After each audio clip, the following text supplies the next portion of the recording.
আপনারা যে যার পাত্র নিয়ে বসে থাকুন, পাত্রে ভরে ভরে রাখুন যাতে খালি না হয়। বায়ু তত্ত্ব হচ্ছে ধারণ, চালন, সংকোচন, প্রসারণ, ক্ষেপণ।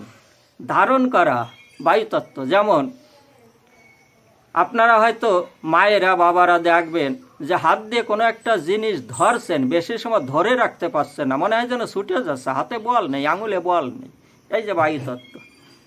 ধারণ করা। চালন, আপনারা চলতে পারছেন না, ব্যথা হচ্ছে, কোমর ব্যথা, বসতে হচ্ছে, বেশি দূর এগোতে পারছেন না, বায়ুতত্ত্বের অভাব। সংকোচন, আপনাদের শরীরে দেখা যায় একটা জায়গায় একটা মশা বসে বেশ দীর্ঘ সময় ধরে রক্ত পান করছে, কিন্তু সেই যে সেন্সিটিভ নার্ভ আপনার কাজ করছে না, আপনি বুঝতে পারছেন না, তাহলে কি হবে? ক্ষতি করে চলে গেল আপনার যে অমূল্য রক্ত, রুধির, সেটা পান করে চলে গেল আর একজন, ক্ষতি করে চলে গেল, আপনি জানতেও পারলেন না। প্রসারণ, আপনার হাত এদিকে যাচ্ছে না, পিঠে চুলকাচ্ছে, হাত পিছন দিকে যাচ্ছে না, আপনি অটোমেটিক সেইখানে ক্রোধে বশীভূত হচ্ছেন, ডাক্তারের কাছে যান, ডাক্তার সাহেব আপনার হাত, আমার হাত পিছনে যাচ্ছে না, ব্যথা খুব। তারপরে ক্ষেপণ, এই যে ক্ষেপণ, সংকোচন, প্রসারণ, ধারণ, এটা বায়ুতত্ত্বের জন্য।